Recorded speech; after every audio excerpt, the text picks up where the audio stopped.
But with that last drive that culminated in a touchdown, I think they carry that confidence into this one. Doesn't matter where you start with the football now, they have to feel great about their opportunity.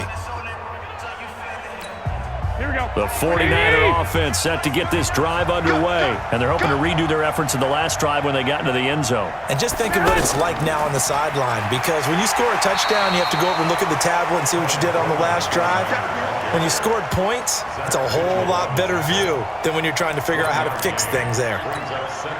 Another scouting report on him is that he doesn't possess the eye discipline to be an elite linebacker. And what that means is his ability to read, react, and make a play. But on that one, he looked like one of those guys.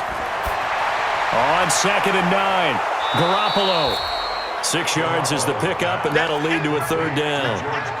When you execute a drag or a crossing route really well and give them a chance to let it develop a little bit, you can gain some significant yardage hitting your tight end on that one. And on 3rd and 3, they decided to go with a dime package, 6 DBs. Yeah, you're right. They've got 6 out there.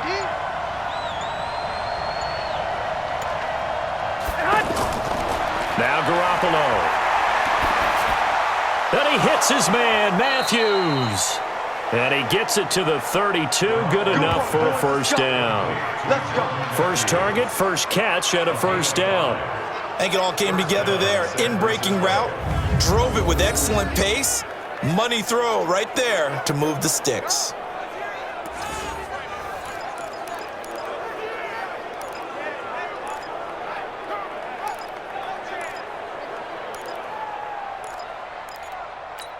Here we go. From the 32 now, here's 1st and 10. Here we go.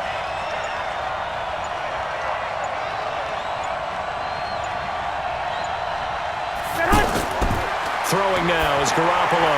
And that is incomplete. He couldn't hold on through the contact. Brings up 2nd down. It's a lot of contact going on there, and in the end, unable to keep 2 hands on the football and bring it into his body. Everything looked pretty good until the finish. Here's 2nd and 10 now from about the 32. They'll run here with Coleman out of the gun. Pretty good little 2-play sequence there. You force the incompletion, then a very short pickup. Yeah, now maybe you bring in an extra defensive back or 2 because you want to try and defend on 3rd down. They like to play those nickel or sub packages, don't they?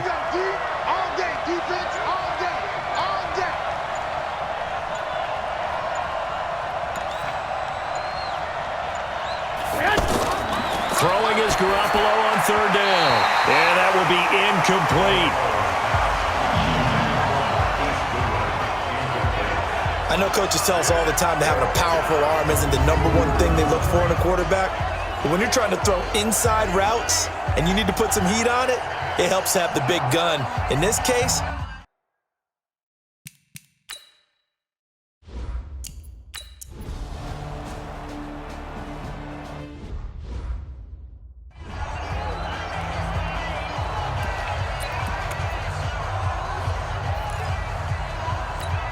Break that! 280!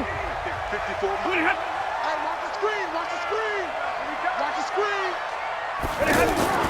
On 1st and 10, Stafford looking downfield for Jones. And that is incomplete. Showed off the arm strength there, but to no avail. 2nd down. a lot of contact there, but there was no way it appeared that he was going to get a flag on that one. Looking for it, but he wasn't going to get it. And as an ex-defensive back, you love it when they let you play and jostle downfield. So now 2nd and 10 after the incompletion on 1st down. And the 49ers now going to use the first of their timeouts. They'll have 2 remaining as we step aside here in this 2nd quarter.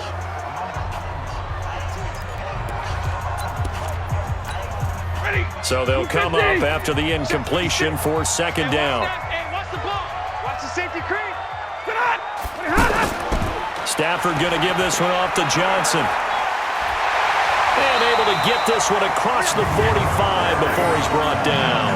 Give him 14 on that one and a 1st down. Tremendous blocking by the interior of the offensive line. They didn't just gash him there. They blasted a gaping hole for him to gallop through.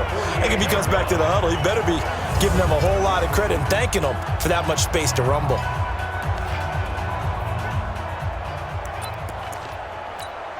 Set. 180. Mike 54. Here it comes. Here it comes.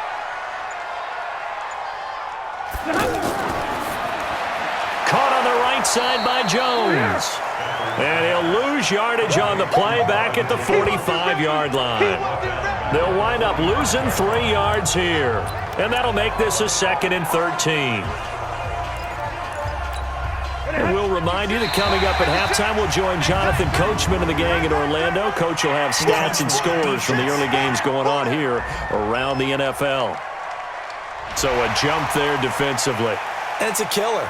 Watch the football. Still 2nd down. Don't move across the line of scrimmage until the ball moves. So the penalty erases their earlier loss. Now it's 2nd and 8. From the 50 at Stanford. Right side, it's the tight end, Hockenson. And this will move the chains again as the tackle's going to be made at the 49ers' 39. One of the advantages of zone defense, as I remember it, is being able to see the play develop in front of you. One of the disadvantages, when they find those levels where they can hit you with it. Sometimes behind the corner and in front of the safety, it makes it tough to defend. Throwing on 1st down, but this one winds up to be incomplete. It's been my observation there's been a nice variety of play calling defensively. You and I often talk about an offense's ability to keep a defense off balance with what they're doing.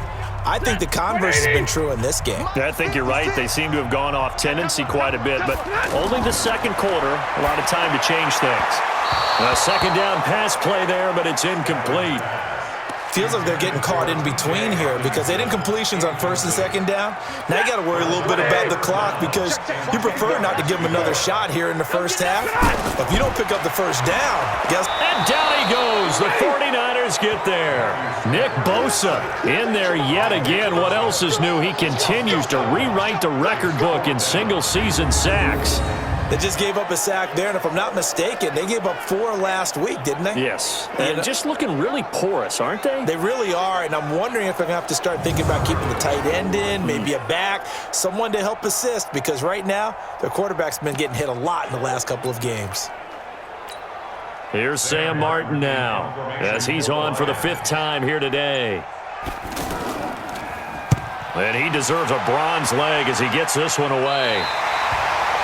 So they'll play the field position game here as a very nice punt is going to pin them back. Yeah, it's almost like watching a game of tennis, or do you prefer ping pong? You know, back and forth like that? That definitely was excellent, wasn't it?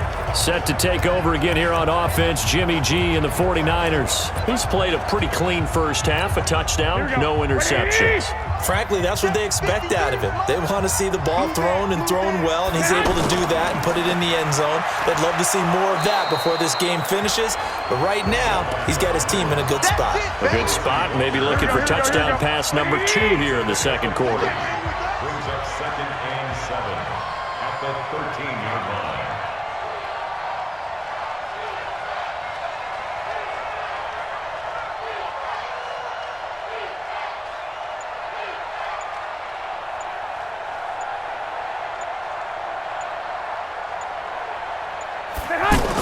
They'll keep it on the ground again here. And he's going to have a 1st down, but not sure it'll matter as the clock will continue to run.